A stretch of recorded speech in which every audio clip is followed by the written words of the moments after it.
Hello, everybody. My name is Alan Amelie, and welcome to what is not only the last theory for a while until I come up with something else, but also, uh, probably the most out there theory of them so far,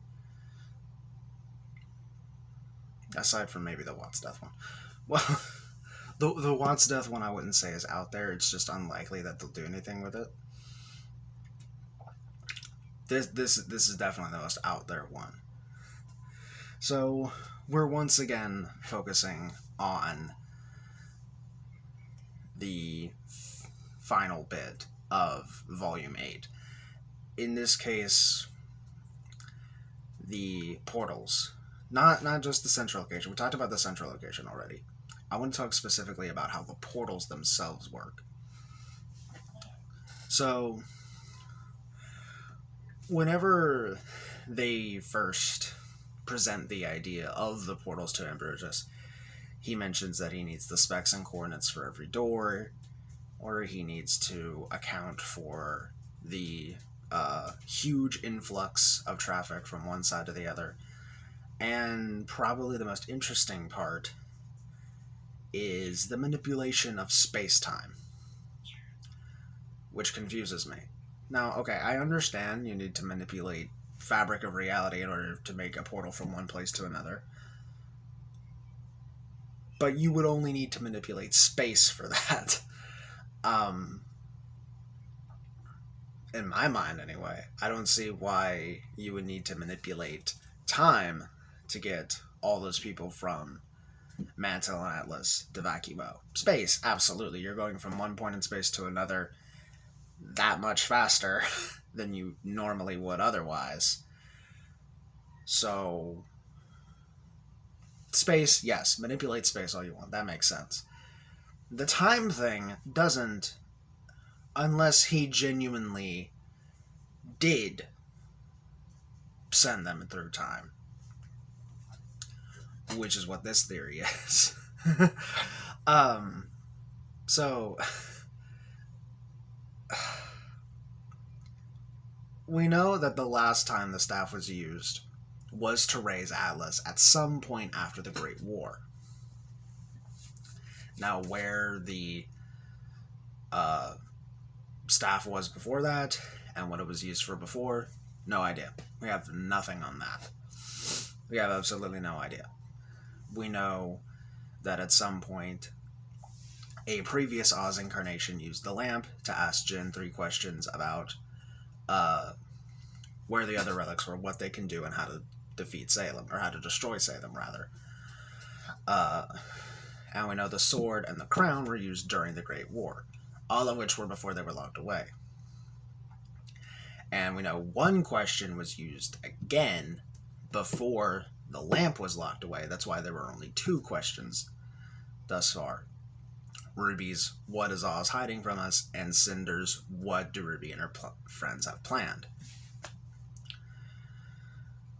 No idea on the staff, which means it could have been used for just about anything before it was locked away. Maybe even being used in the desert at some point? Maybe? And if that's the case, if it was used in the desert at some point, then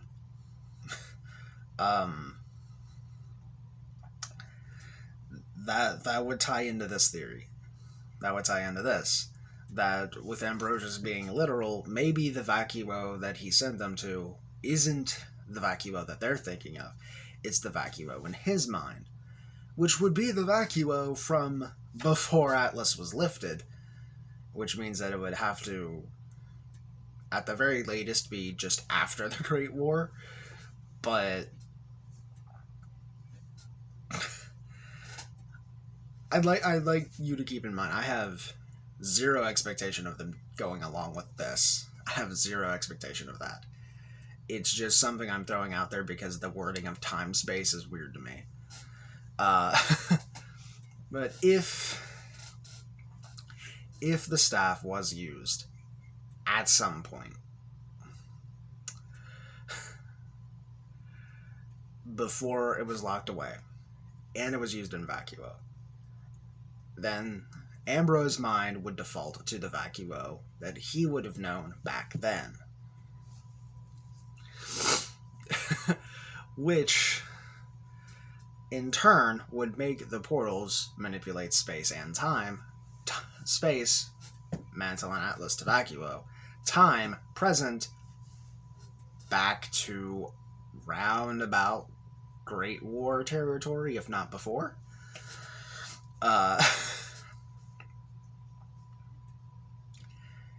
And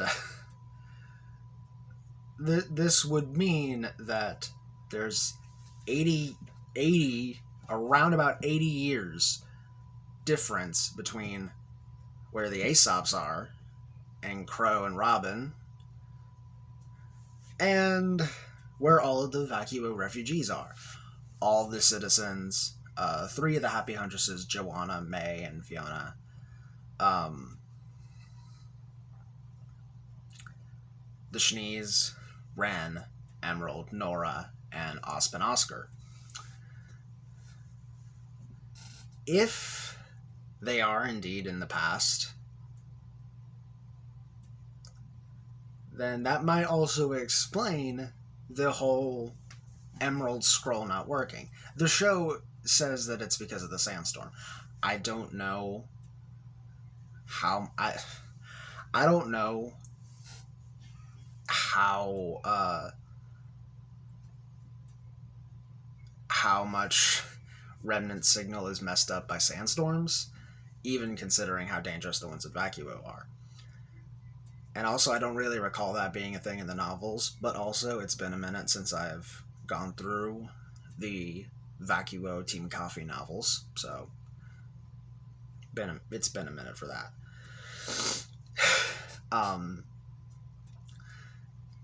If we assume that that is why that's the case, and they are in the past, then how would they get back? This I have potentially figured out, which is they need to be able to create something else. They don't have the staff in the present day, but there is a staff in the past. And the only person who knows where the staff is a previous Oz incarnation, the King of Vale. Which, for me, this would be just total fan service euphoria if we got to see 2 Oz incarnations interacting. Solely because it would be like this right here. The Day of the Doctor stuff. It would be just like seeing 2 incarnations of the Doctor interacting. It would be great, honestly. Or I guess in this case it's 3 because Ozpin and Oscar aren't fully merged. So that could probably be how they get the King of Vale to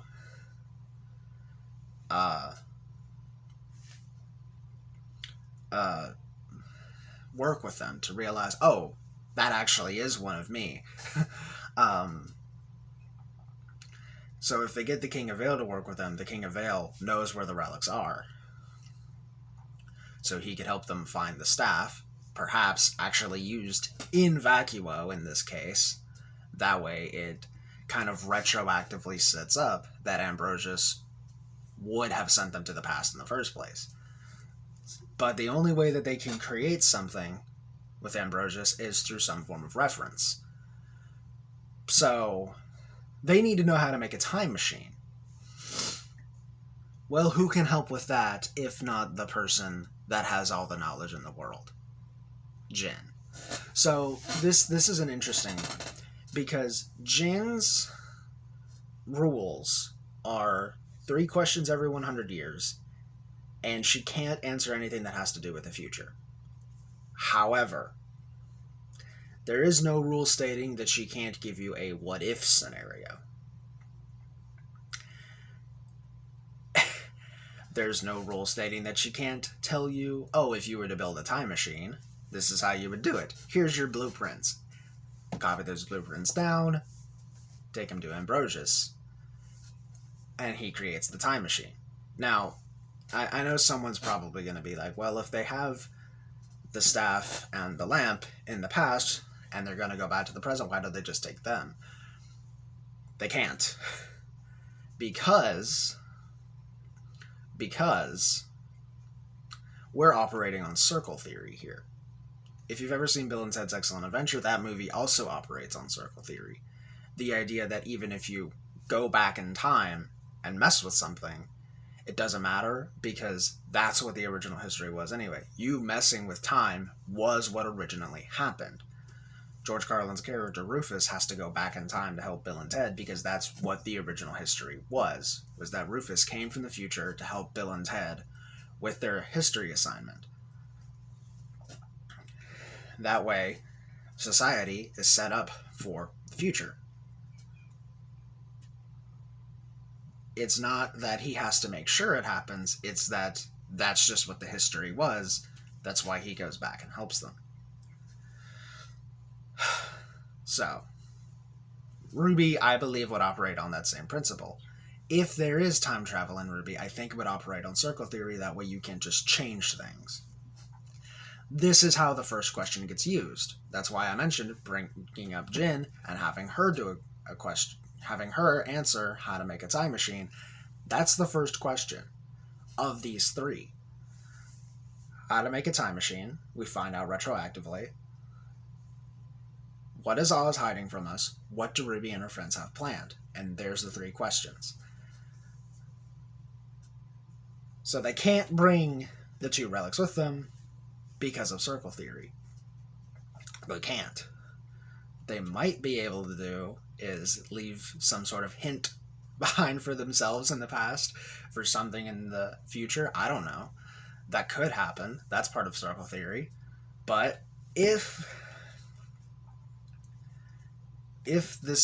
they do that, then they can get back to the present day Vacuo, and then you have the sudden influx of people showing up in Vacuo, probably surprising, probably just absolutely surprising, not only the citizens there, not only Theodore, but also Tyrion and Mercury, who happen to be there. So, I don't think they're going to go through with this. I think this is horrendously insane to come up with. This is insane. It's kind of shaky. It operates solely on the idea that Ambrosius might have been used in the Vacuo Desert at some point, as well as the weird wording of time-space. I don't expect me to be right about this one. I expect me to be totally off base with this one, and I think they're not going to go through with it. I think everyone that's in Vacuo is in the present. Just to be completely honest, I think that's what they're actually going with. I don't think I'm right, but if I am right, I called it. I'm the one who called that there's time travel, just in case they do have that happen. I don't think that they will, but just in case, I was right. Just in case. But I don't think I am. I genuinely don't think I am. I think this is just an insane theory. I don't think time travel's a thing in RWBY. Obviously, we have time stuff, like the relics slow down time. Weiss has time dilation. Maybe Marrow's semblance operates on time. I don't really know. I don't know how his semblance really works. But maybe. Anyway, that's basically it. Insane theory that I don't at all think that they're actually going to go through with. But if they do, I called it. I just want bragging rights, you know? Obviously, clearly. But if this is right, then I called it. But I don't think it's going to be right. I think I'm way off base here. Anyway, I don't have another theory, so might be a bit before I do another video. Depends on if I can come up with anything. We'll see. But thank you all for watching. Please like, comment, and subscribe. I don't think that this theory is going to be right. I think I'm so off base. I think I'm so off base. Anyway, I'll see you at some point. Bye-bye.